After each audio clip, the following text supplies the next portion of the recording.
పిల్లలు స్కూల్‌కి వెళ్ళే మదర్స్ ఉన్నారనుకోండి, మార్నింగే లేవాలి గదా! ఎందుకంటే వాళ్ళకి ఫాస్ట్‌గా లంచ్ బాక్స్ అండ్ బ్రేక్‌ఫాస్ట్ గూడా ప్రిపేర్ చేయాలి.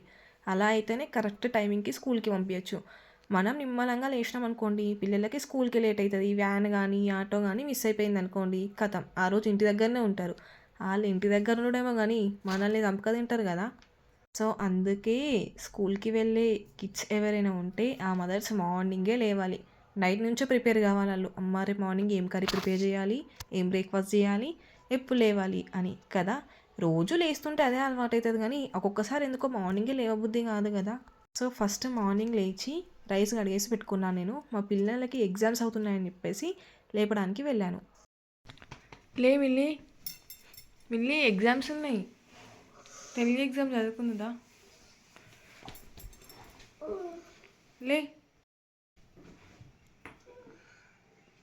సో, వాళ్ళనలా లేపాననుకోండి, ఒక 5 మినిట్స్ వరకు నిద్రమబ్బు ఉంటది గదా! ఆ నిద్రమబ్బు పోయేంత వరకు అటు, ఇటు తిరిగి, ఆ తర్వాత ఫేస్ వాష్ చేసుకొని బుక్స్ ముందు పెట్టుకుంటారు. వాళ్ళకి మంచిగా వార్మ్ వాటర్ ఇస్తాను.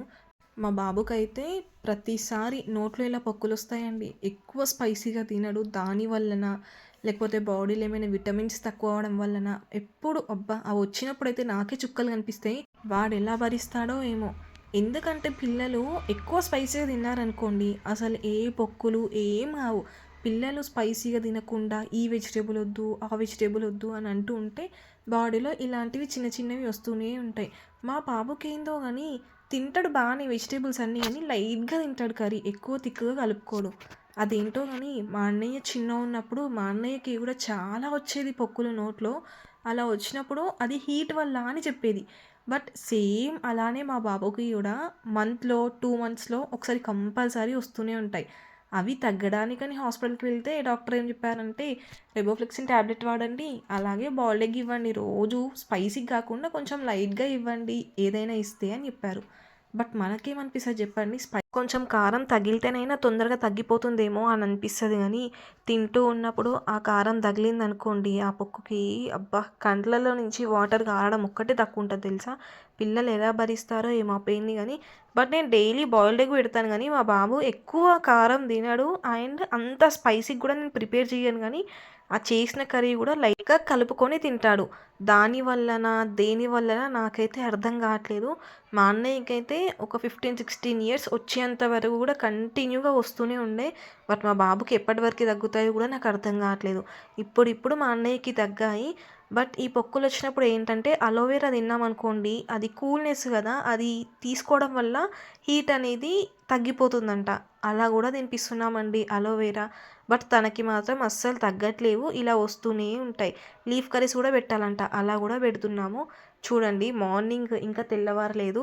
మా వారొచ్చేసి బావి దగ్గరికి వెళ్తున్నారు పొలం దగ్గరికి. మాకొక ఆవుంది అని చెప్పాను గదా! ఆవుకి పాలు పిండడానికి వెళ్తున్నాడు. ఊర్లలో ఏముంటది చెప్పండి? తెల్లవారక ముందే వాకిలి క్లీన్ చేసుకోవాలి, ముగ్గు పెట్టాలి. అలా పెట్టలేదమనుకోండి, మన ఇంట్లోళ్ళకి ఏముండదు గానీ బయటోళ్ళకి ఉంటది. వామ్మో! ఇంకా లేవలేదా? ఇంకా వాకిలి క్లీన్ చేయలేదా? ఇంకా ముగ్గు పెట్టలేదా? ఇన్ని క్వెషన్స్ రైజ్ అయితుంటాయి. ఇంట్లోళ్ళు ఏమన్నా గానీ, కానీ బయటోళ్ళ కోసమైనా కంపల్సరీ పొద్దున లేచి వాకిలి మాత్రం క్లీన్ చేయాలి. మా ఇంట్లో అయితే కొంచెమే ప్లేస్ ఉంటది చెట్లకి. బట్ ఆ కొంచెం ప్లేస్‌లోనే మాకు చాలా చెట్లుంటాయి. అందులో కనకంబరాల చెట్లు, రోజ్ చెట్లు, దవనం, తమలపాకు చెట్టు, తులసి చెట్టు, లిల్లీ ఇలా ఇంకా చాలా చెట్లున్నాయండి. మా పాపనేమో వేడి వేడిదేదో తిన్నదనుకుంటా. దానివల్ల ఆమెకి కొంచెం పొక్కులాగా అయింది. తనకేం రావు గానీ మా బాబుకే ఎక్కువ వస్తాయి. సో, పిల్లలు రైస్ తింటారో తినరో బాక్స్‌లో పెట్టేసిస్తే అని చెప్పేసి వాళ్ళ కోసం చపాతీ ప్రిపేర్ చేస్తున్నాను. ఆ చపాతీలో లీఫ్ కర్రీ తింటారో తినరో అని అలాగే కొంచెం ఎగ్ కూడా ఫ్రై చేసి పెట్టాను. చపాతీస్ అయితే ప్రిపేర్ చేస్తున్నాను. మాక్సిమం అయితే పిల్లలకి బ్రేక్‌ఫాస్ట్ టైంలోనే బ్రేక్‌ఫాస్ట్‌లు పెట్టాలి. మనం లంచ్ బాక్స్‌లోకి బ్రేక్‌ఫాస్ట్‌లు ఏమైనా పెట్టామనుకోండి, మార్నింగ్ బ్రేక్‌ఫాస్ట్ చేసి, ఆఫ్టర్‌నూన్ బ్రేక్‌ఫాస్ట్ చేస్తే పిల్లలేమైనా ఉంటారా చెప్పండి? ఆకలవుతుంది. ఆకలని కాదు గానీ ఎన్ని టైమ్స్ బ్రేక్‌ఫాస్ట్ చేస్తారు చెప్పండి? స్కూల్‌కి వెళ్ళే ముందు మాత్రమే బ్రేక్‌ఫాస్ట్ పెట్టాలి. ఆఫ్టర్‌నూన్ లంచ్ మాత్రం పక్కా రైస్ కలిపి పెట్టాలి. ఆ రైస్ కూడా పెద్ద పిల్లలైతే మంచిగా హ్యాండ్ వాష్ చేసుకొని నీట్‌గా తింటారు. చిన్న పిల్లలు ఏముంటది చెప్పండి? వాళ్ళకి టైం ఉండదు ఎక్కువగా. హ్యాండ్స్ సరిగ్గా వాష్ చేసుకోరు. అందుకనే స్పూన్ ఇచ్చేసి మంచిగా కర్రీ కలిపేసి, కర్రీ సెపరేట్‌గా ఒక బౌల్‌లో పెట్టేసి ఇచ్చామనుకోండి, స్కూల్‌లో లంచ్ టైమ్‌లో వాళ్ళు మంచిగా తినేసిస్తారు. పెద్దగా అయిన తర్వాత వాళ్ళకి నచ్చినట్టే రైస్ సెపరేట్, కర్రీ సెపరేట్ పెట్టిస్తే కలుపుకొని తినగలుగుతారు కానీ చిన్నగా ఉన్నంత వరకు అయితే మనమే కలిపి పెట్టాలి. చపాతీస్ అన్నీ ఒకేసారి దాల్చుకొని ఆ తర్వాత సపరేట్గా మళ్ళీ కాల్చిస్తానండి. ఒకటి తాల్చి ఒకటి కాలవడం అంటే చాలా టైం పడుతుంది కదా, అలా అని చెప్పేసి ఒకసారి అన్నీ చేసుకొని ఒక్కొక్కటి ఇలా కాల్చేస్తాను. ఫస్ట్ వాటర్ చల్లుతున్నాను కదా, ఇవన్నీమో మా కోసం, పిల్లలకేమో సపరేట్గా గీ వేసి ఫ్రై చేసామనుకోండి ఆఫ్టర్నూన్ వరకు మెత్తగా అలానే ఉంటాయి కదా. గీ వేసినా వేయకపోయినా ఆఫ్టర్నూన్ వరకు మెత్తగానే ఉంటాయి కానీ పిల్లలు మంచిగా తింటారు కదా అని చెప్పేసి వాళ్ళకి గీతో ఫ్రై చేశాను. ఇప్పుడు పిల్లల కోసం మా బాబుకి చెప్పాను కదా, దానికోసమని అలోవెరా ఇలా కట్ చేసి కొంచెం షుగర్ యాడ్ చేసి ఇచ్చామనుకోండి మింగేసి ఇస్తారు. ఎందుకంటే చాలా చేదుగా ఉంటుంది అలోవెరా. అసలు పెద్దవాళ్ళం మనమే తినలేము, బట్ పిల్లలకి వాళ్ళకి ఏవైనా చెప్పేసి అయినా తినిపించాలి. ఎందుకంటే చూడండి ఎక్స్ప్రెషన్స్ తింటుంటేనే అది గొంతులో నుంచి బయటికి వస్తుంది. అలా కాదు నాన్న ఇలా తింటేనే తగ్గుతుంది అని చెప్పేసి ఇస్తే ఎలా మింగుతున్నారో చూడండి. వాళ్ళు తింటుంటే నాకే వామిట్ వచ్చినట్టు అనిపిస్తుంది కానీ మనమే అలాంటి ఎక్స్ప్రెషన్ ఇచ్చామనుకోండి వాళ్ళు ఆయనతో కూడా తినరు. అందుకే తినాలి, మంచిది, హెల్దీ అని చెప్తే తినేసిస్తారు. అలా ఒక్కరోజు తిన్నామంటే రోజు అలవాటైపోతుంది. నేను వాళ్ళకి ఇచ్చేంతలోపు మా బావనైతే నాకోసేపు హెల్ప్ చేశాడు, చపాతీస్ మంచిగా ఫ్రై చేశాడు. ఎందుకంటే పిల్లలకి టైం అవుతుంది, ఆయనకి టైం అవుతుంది, ఫాస్ట్గా అవ్వాలి కదా, అట్లా అని చెప్పేసి కొంచెం సేపు హెల్ప్ చేశాడు నాకు. మార్నింగ్ ఓన్లీ లంచ్ బాక్స్ అంటేనే ఫాస్ట్గా అయిపోతుంది. లంచ్ బాక్స్ ప్రిపేర్ చేయాలి, బ్రేక్ఫాస్ట్ చేయాలి, 7:30 వరకు ఇవన్నీ కావాలంటే అసలు ఎంత మార్నింగ్ చేసినా కానే కాదు. ఈ మధ్యలో పిల్లలు వాళ్ళ పనులు వాళ్ళు చేసుకుంటున్నారు కాబట్టి కొంచెం టైం ఉంటుంది కానీ చిన్నగా ఉన్నప్పుడైతే అన్నీ మనమే చేయాలంటే అసలు టైం ఉండదు, ఏముండదు కదా. పిల్లలకైతే బాక్స్లో చపాతీ పెట్టేశాను. లీఫ్ కర్రీ కదా, తింటారో తినరో అని చెప్పేసి వాళ్ళ కోసం కొంచెం ఎగ్ ఫ్రై చేసేసి leaf curry and egg curry బాక్స్లో పెట్టేశాను. పెట్టేటప్పుడే చెప్పానమాట, కంపల్సరీ కర్రీ మొత్తం కంప్లీట్ చేయాలి అని చెప్పేసి ఇస్తే ఆఫ్టర్నూన్ వచ్చిన తర్వాత టిఫిన్ బాక్స్ ఓపెన్ చేసి చూస్తే తినేశారు. అబ్బా, అప్పుడు నాకు ఫుల్ హ్యాపీ. మన మదర్స్కి ఏంటో కానీ పెట్టిన బాక్స్ మొత్తం కంప్లీట్ చేస్తే ఎక్కలేని సంతోషం ఉంటుంది కదా. నేనైతే ఫుల్ హ్యాపీగా ఫీల్ అవుతా. ఆఫ్టర్నూన్కి చపాతీ పెట్టాను కాబట్టి మార్నింగ్ కొంచెం రైస్ తినండి రా అంటే ఇద్దరు కలిసి రైస్ తినేశారు. సో వాళ్ళ బాక్స్ బాస్కెట్లో పెట్టేసి వాళ్ళకి ఆటో వచ్చే టైం అయిపోయింది. సో మా బాబు ఫస్ట్ వెళ్ళిపోతాడు, 10 మినిట్స్ తర్వాత మా పాప ఆటో వస్తుంది. మనం అన్నీ రెడీ చేసి పెడితేనే వాళ్ళు తీసుకొని వెళ్తారు. వాళ్ళు ఇంకా కొంచెం టైం ఉందిలే, వాళ్ళంతటా వాళ్ళు బాక్స్ పెట్టుకొని రెడీ అయ్యి ఫాస్ట్గా వెళ్ళేది కదా. కొంచెం పెద్ద అయ్యేంత వరకు మనం హెల్ప్ చేస్తేనే వాళ్ళు రెడీ అయ్యి వెళ్ళగలరు. ఇప్పుడు మా పాప టైం, ఆటో వచ్చేసిస్తుంది ఇంకా 5 మినిట్స్ అయితే. సో బయటికి వెళ్ళి వెయిట్ చేస్తుంది ఆటో కోసం. మాకు బయట కొంచెం ప్లేస్ ఉంది, అక్కడ చూడండి పుదీనా చెట్టు, చామంతి, ఇంకా పచ్చిమిర్చి ఇలాంటివి కొన్ని పెట్టాము. అక్కడ వాటర్ ఎక్కువగా పోతాయి కాబట్టి అక్కడ మంచిగా గ్రీనరీగా ఉంది. మా ఇంట్లో అయితే అలోవెరా చెట్లు చాలానే ఉన్నాయి, అది కొంచెం పక్కన పెట్టినా మంచిగా పెరుగుతాయి అన్నమాట. చూడండి పచ్చిమిర్చి చెట్టు అన్నాం కదా, బయట ఎంత మంచిగా పెరిగిందో కాయలు. ఎవ్వరు చూడలే కాబట్టి ఆ కాయలు మిగిలాయి.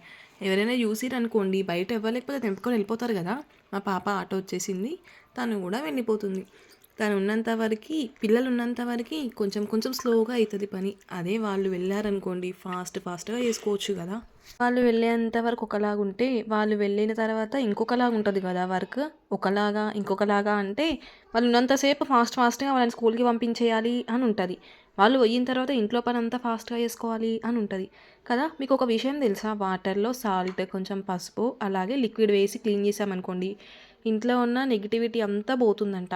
అలా అని నేను ఎప్పుడైతే క్లీన్ చేస్తానో అప్పుడు ప్రతిరోజు కొంచెం దొడ్డుప్పు, కొంచెం పసుపు చిటికెడంతా, అలాగే మనం ఏమైతే క్లీన్ చేస్తామో లిక్విడ్ తోటి ఇల్లు, ఆ లిక్విడ్ యాడ్ చేసి ఇల్లు మొత్తం క్లీన్ చేసుకోవాలి. చాలా నీట్గా ఉంటుంది. ఇల్లు చిన్నగా కట్టుకుంటానేమో అబ్బా చిన్నగా ఉంది కదా అస్సలు సరిపోవట్లేదు అని అనిపిస్తుంది. అలా అని పెద్దగా కట్టుకున్నాం అనుకోండి ఇల్లు బాగుంటుంది చూడడానికి. బట్ ఏదైనా ఫెస్టివల్ వచ్చినా సరే, ఎప్పుడైనా ఇల్లు క్లీన్ చేసుకోవాలన్నా, ఇల్లు దులపాలన్నా ఇలాంటప్పుడు ఉంటుంది కదా, చుక్కలు అంటే చుక్కలు కనిపిస్తాయి. ఎందుకంటే ఒక్కరున్న వాళ్ళ ఇంట్లో ఇల్లు పెద్దగా ఉందనుకోండి, అబ్బా పని చెయ్యలేక సరిపోతుంది. అప్పుడు అనిపిస్తుంది ఇల్లు ఇంత పెద్దగా ఎందుకు కట్టుకున్నామా అనిపిస్తుంది. కానీ ఇల్లు ఉండాలి కానీ అబ్బా మరీ పెద్దగా ఉన్నా కష్టమే, మరీ చిన్నగా ఉన్నా కష్టమే కదా.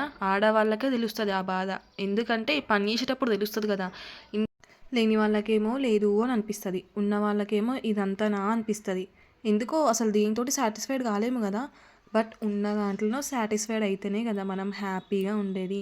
అప్పుడు మాకు పాతిల్లు ఉన్నప్పుడు బాగుండేది, బట్ అది పాతది కదా, అలా అని చెప్పేసి అదంతా తీసేది కొత్తది కట్టుకున్నాము.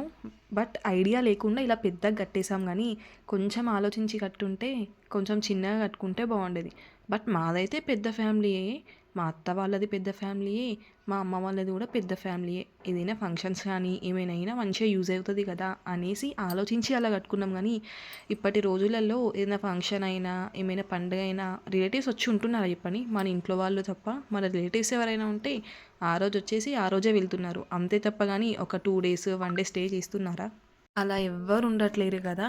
సో, నా వర్క్ అయితే ఆల్మోస్ట్ కంప్లీట్ అయ్యేంత వరకు వచ్చింది. కడపలు కూడా అంతా కడిగేసిన తర్వాత దీపం పెట్టుకున్నానంటే పని కంప్లీట్ అయినట్టే కదా! ఆ తర్వాత ఇంకేం వర్క్ ఉంటది చెప్పండి? పిల్లల్ని పంపించిన తర్వాతనే కొంచెం రిలీఫ్‌గా ఉంటాం మనం. పీస్‌ఫుల్‌గా ఇంట్లో పూజ చేసుకోవచ్చు. అంటే వాళ్ళు ఉంటే అల్లరి చేస్తారని కాదు.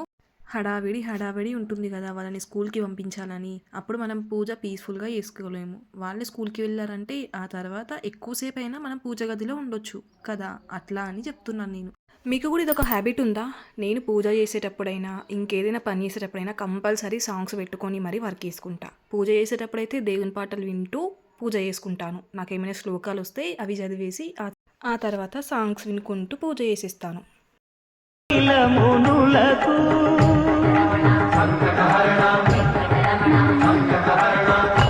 అలా సాంగ్స్ వింటూ పూజ చేసుకుంటూ ఉంటే అబ్బా! మనసు ప్రశాంతంగా ఉంటుంది. అలాగే శ్లోకాలు మనం నేర్చుకొని ఉంటాం గదా! మనకు గూడా కొన్ని శ్లోకాలొచ్చుంటాయి. ఫస్ట్ అవి చదివేసి దేవుని దగ్గర, ఆ తర్వాత ఫోన్‌లో గానీ, టీవీలో గానీ పెట్టుకొని మనం వినుకుంటూ పూజ జేయాలి.